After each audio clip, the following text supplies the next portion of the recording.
In a world where you can be anything, be kind.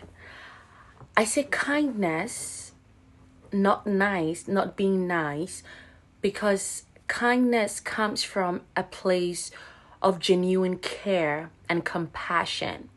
Whereas being nice has to do with people pleasing to avoid conflict.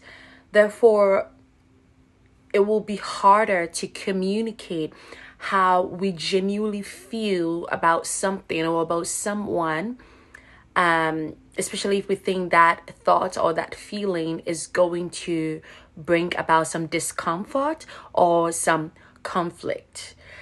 But in kindness, you are still able to communicate things you don't like, and not necessarily dwelling on the fact that that may bring about conflict or discomfort, that you are communicating that, hoping that the relationship will get better. So if it's something that is bothering you, you're hoping that that will not be repeated, and that you communicating that will repair it. So yes, let's choose to be kind. Welcome to the chat with Selassie, and I am Selassie. I feel so privileged to host this chat. And thank you so much for being such a wonderful audience out there. If you haven't subscribed yet, I would love for you to be part of our community. I would so love to have you in this community and just exchange dialogues with you. So yeah, if you haven't subscribed yet, please hit the notification button and subscribe, and then subscribe, then hit the notification button so you don't miss any of our videos. And this is the part 2 of Lolo's story. If you missed part 1 of Lolo's story, it was such a heartfelt story. She coming from South Africa to the United States as an au pair at a very young age, I think 22. It was very it was a heartfelt story. So when you get the chance, watch part 1. Just pause this one, watch part 1, and then come back and watch part 2. So we're just gonna go right into it and continue our chat with Lolo. Thank you so much for watching. Mwah.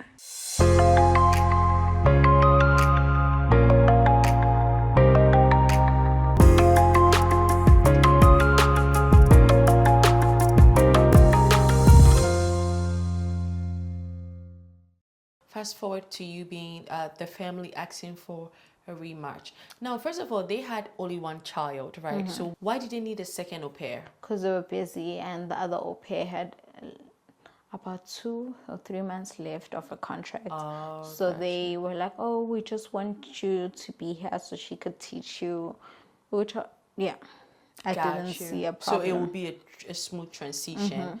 All right. And being an au pair, is it like au pairs, do they solely take care of the child or household as well?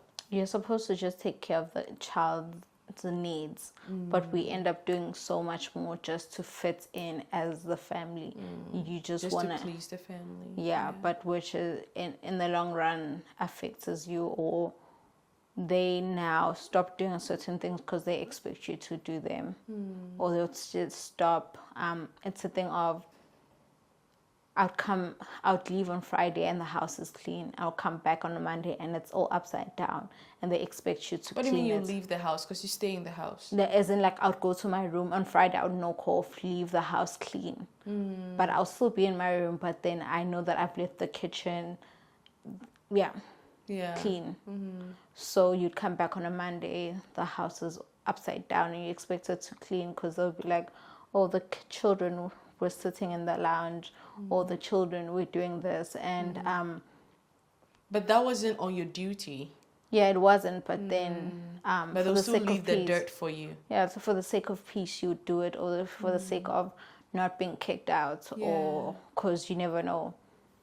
You can wake up one morning and they'll tell you to pack your things and leave. So it was a thing of, I didn't want to go through that again, so I'll try. Yeah. So yeah, you'd clean or sweep the floors, knowing very well that the kid wasn't here the whole day. The mom made the mess, but you'd clean up after her. Or sometimes you do have to do washing. They would leave the washing in the washer. You would have to take that out for them and put it in the dryer. Or sometimes even fold it because it's there. You have to keep that space clean. If you don't, it's now a whole back and forth, which I also avoided doing. So I would do it just for the sake of peace and the sake of not having to go to rematch. But then, yeah. Okay, and so fast forward, they decided to have a rematch. Tell us about So when I went into rematch, my rematch was very nasty, very nasty, because Very it was what? nasty, to a point where Nasty? yeah, to a point where now it was a thing of do I have proof that the dad wasn't trying to get into my room or not? And the dad had done that to an au pair, the previous au pair that they didn't want me to speak to. Yeah, What did he do? He would touch her in inappropriate ways and all that. Oh, how did you guys find out? My LCC had when they kicked me out, I started being open to her because she didn't like the dad. So we ended up talking, and I was experiencing this because I was even scared to tell the agency that, yeah.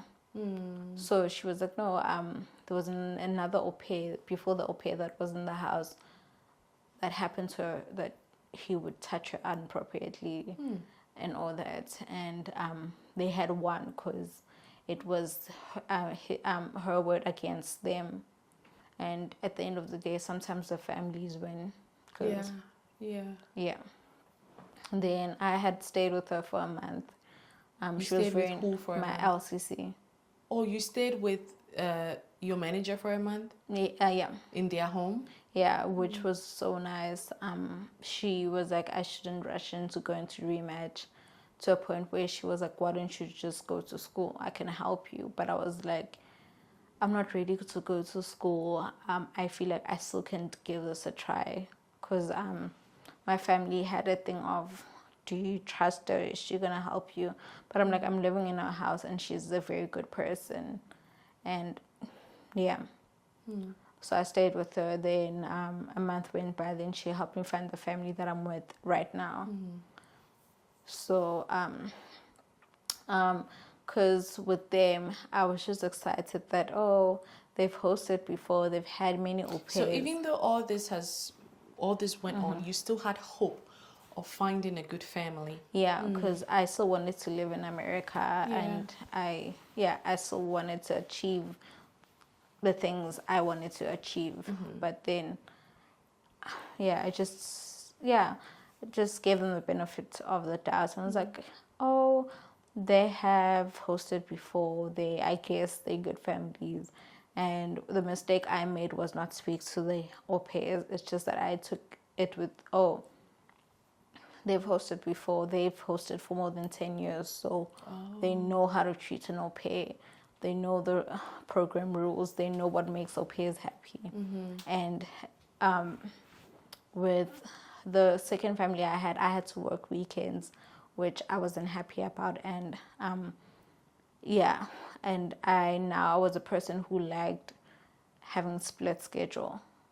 So I didn't like the 9 to 5. So you want to work some hours in the morning and some hours in the evening and have some hours to yourself in between. Yeah.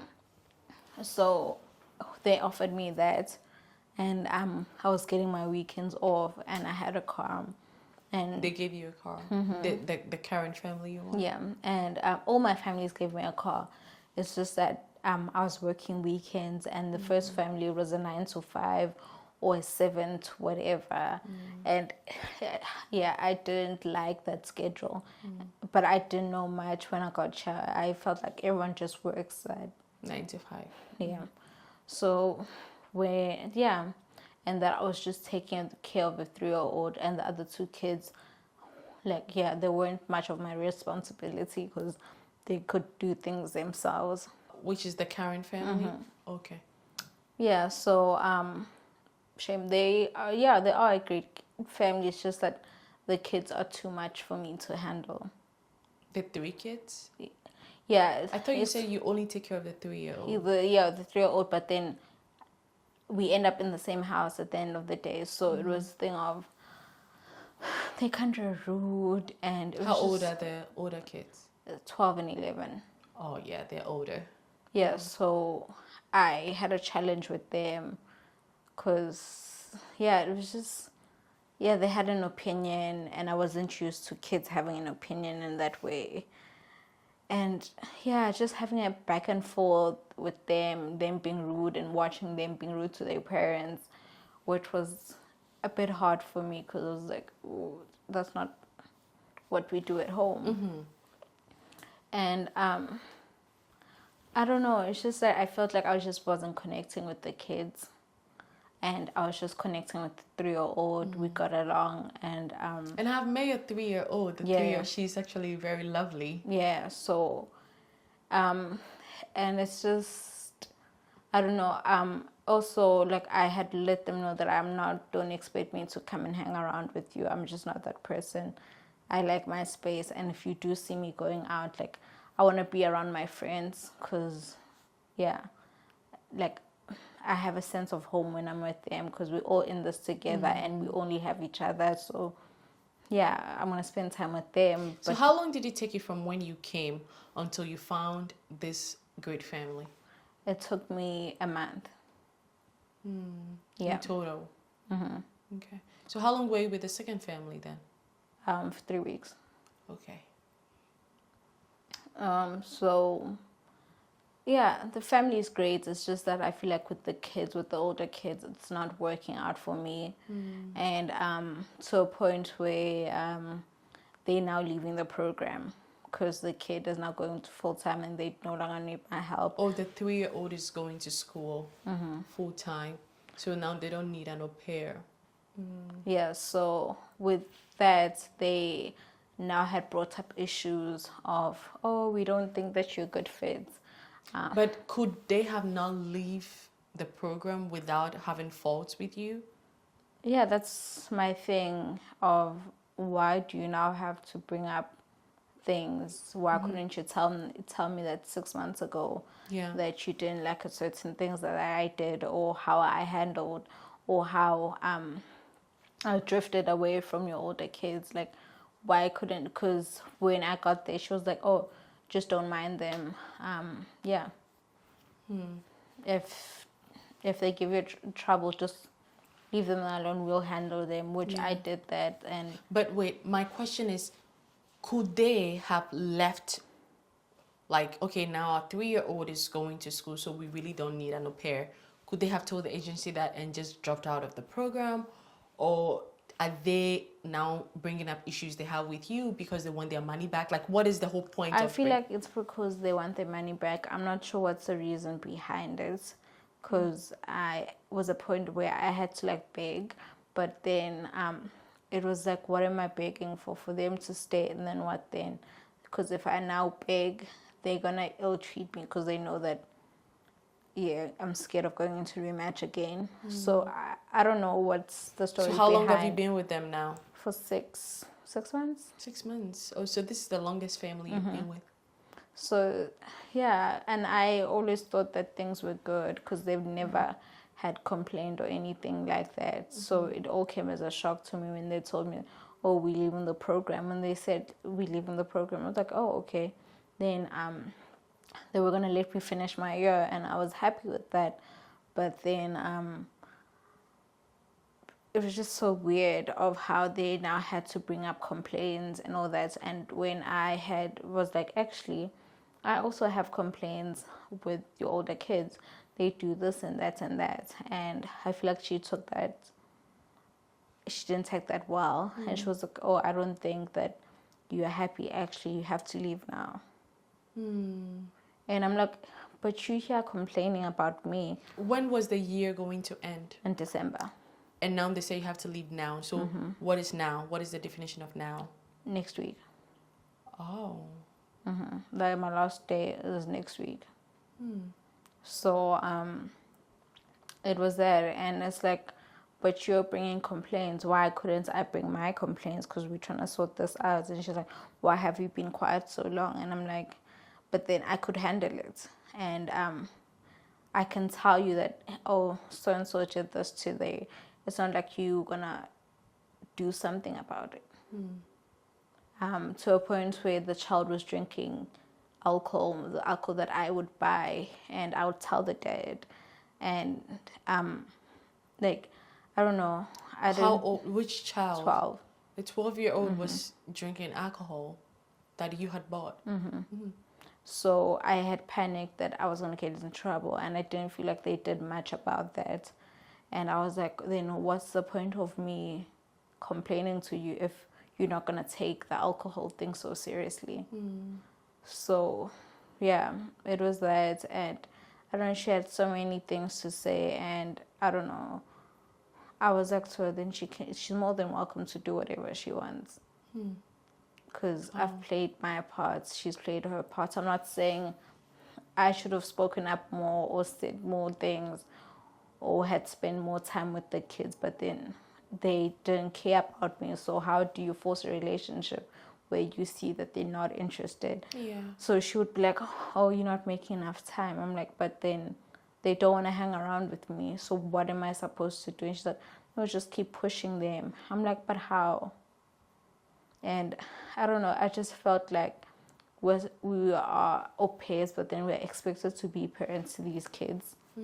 Be parents, be teachers, be therapists. I don't know, it was just, yeah, we expected so much of us. So it was a thing of, she's more than welcome to do whatever she wants. Yeah. So with all these experiences from these families, how do you stay grounded mentally and emotionally? How do you keep yourself going? How do you keep yourself from not breaking down? Like going out, but you can't stop it because I have anxiety. Like, I don't know, I'm dealing with anxiety now to a point where I can't sleep at night. Did you used to deal with anxiety before you came to the United States? No. Oh. No. I never thought I was going to be so depressed in my life. I'm so depressed to a point where I'm like, I don't think I can anymore. I'm probably, if I didn't live with the family, maybe then, because you know that I'm just there for work and I'm going back to my place. And I don't have to now tippy-toe or walk on eggshells because I live in someone's house. Sometimes you can't wake up grumpy because if you do, it's a thing of, oh, so you're not happy today. And it's like, it's not about you, it's about myself. Yeah. Or, so you have to always be in a good mood. You cannot have a bad day. You're not allowed to have a bad day. Yeah. Because then they take it as if you're unhappy. And I'm like, it's not about you guys. It's probably about things happening at home to a point where my dad is sick. But I feel like people, like, they don't care. Like, they wouldn't even ask. But then when they go through things, you have to ask 24/7, are you okay? Yeah, or this or that. And yeah. So next week being your last day, where are you now? Like, do you have a plan? What is your plan? For now, next week being your last week with them. Sorry, I know you're going to South Africa very soon. I'm gonna go home, see my family, then I wanna decide when I'm there what I really wanna do. Do you plan on coming back? I do, but then I don't think with the agency I can't do it anymore. So you don't think you're going to be an au pair anymore? No. I think you have shared with me before that you want to get your own place, and then even if it's still childcare, you want to get your own place and be going maybe as a nanny or something like that. Yeah. So you don't have like a plan right now. You're going to see your options, just think through it and see what you want to do. Yeah, I don't have a plan set right now. I'm like, I probably might get home and be like, I don't think I can do this thing again. Like, I can't, because it's depressing, honestly, being here and having no family. And I might get home and feel like, you know what, I'd rather be home than be in America. Or I might be like, yeah, probably things have changed at home and be like, oh, okay, I don't think there's anything left for me at home. Come back and try it out again. Wow. I know that some au pairs have had, I mean, the way people treat people sometimes is just very awful.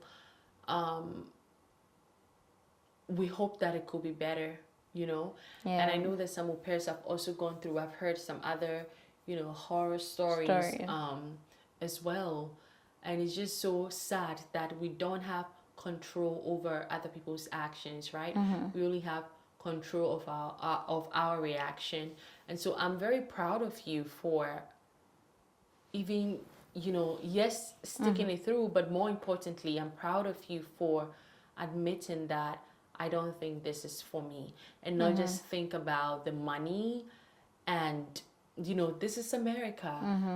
But you are not experiencing America the way you thought you would experience it. So I'm very proud of you for being honest, if not to anyone at all, but to yourself.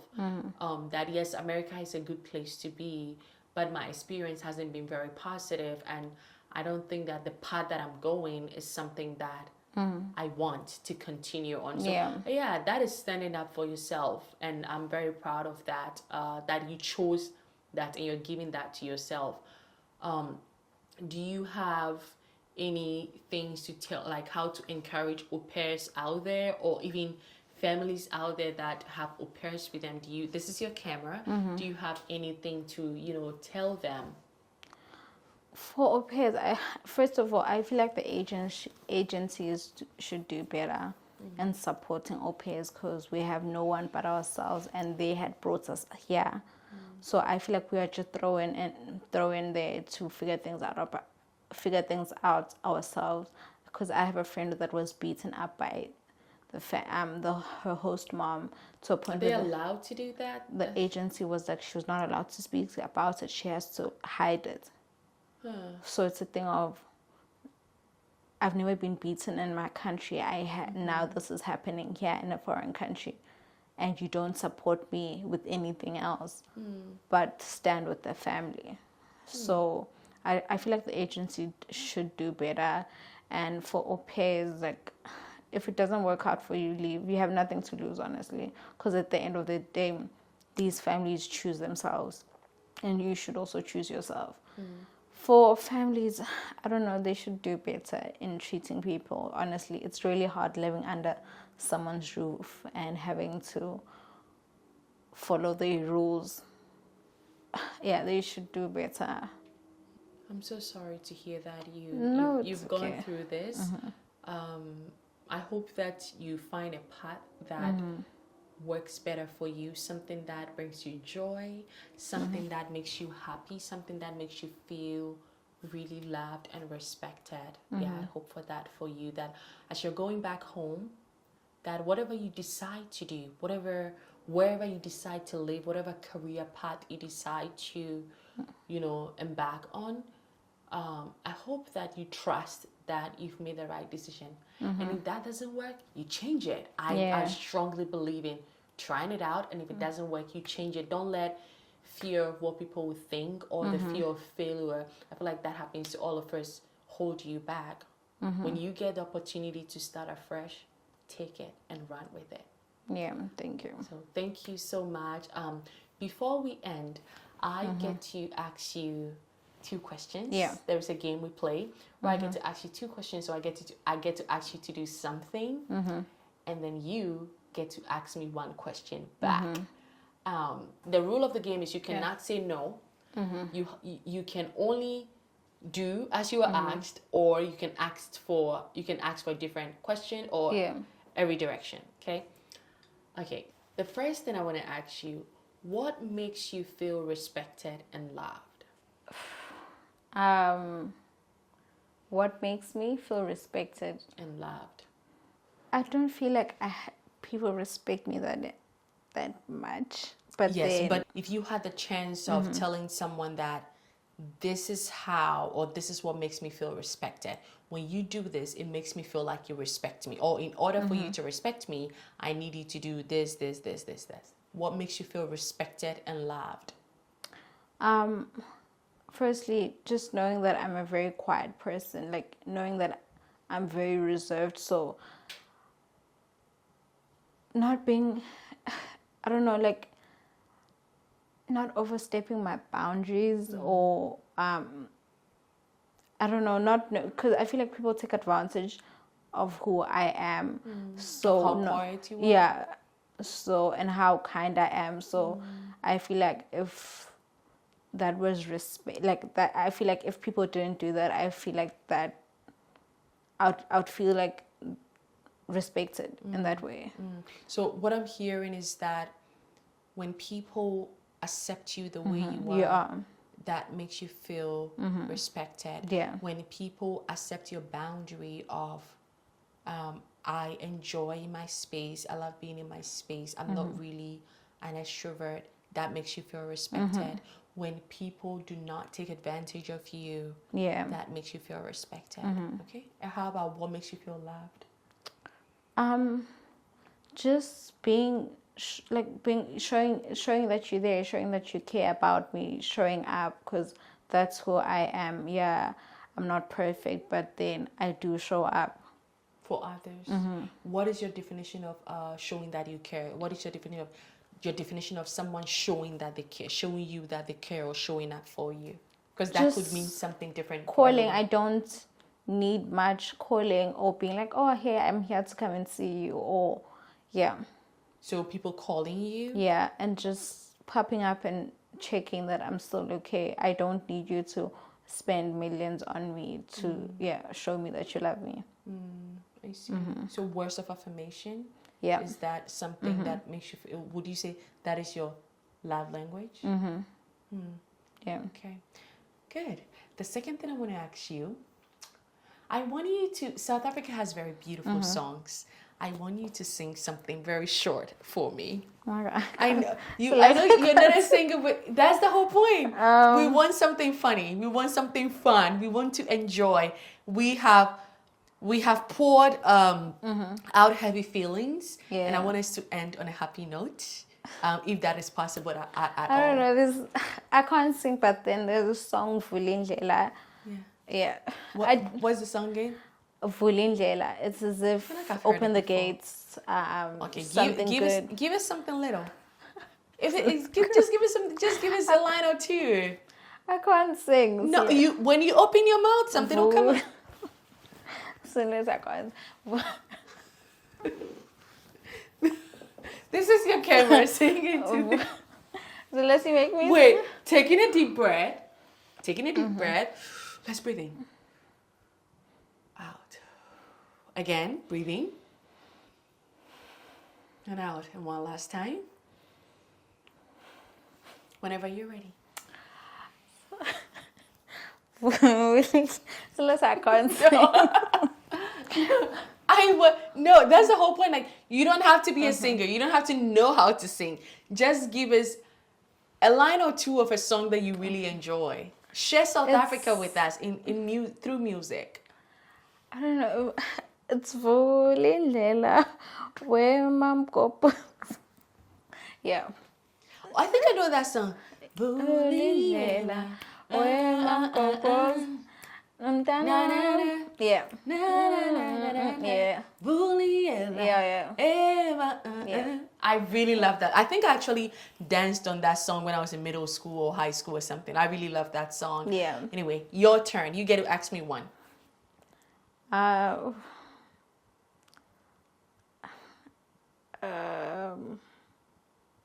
What do you cherish more What do I cherish more about yourself? about myself? Growth. That I continue to grow. I continue to seek knowledge or just embark on growth journeys. Getting to know myself more and just digging deep.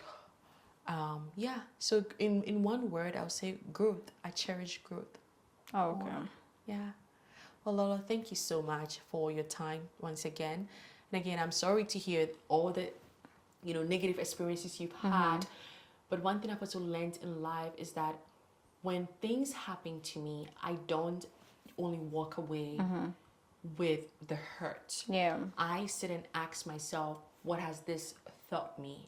What lesson have I learned from this? So I hope that when you sit or as you go back home and you reflect, you will not only be focused on how badly you've been treated or how did I put myself in this situation for these people to treat me like this. I hope that you will find peace and comfort, and also that you will be able to forgive yourself, because I believe that before you forgive people, you have to forgive yourself first for putting yourself in that situation, for giving them the space to treat you that way.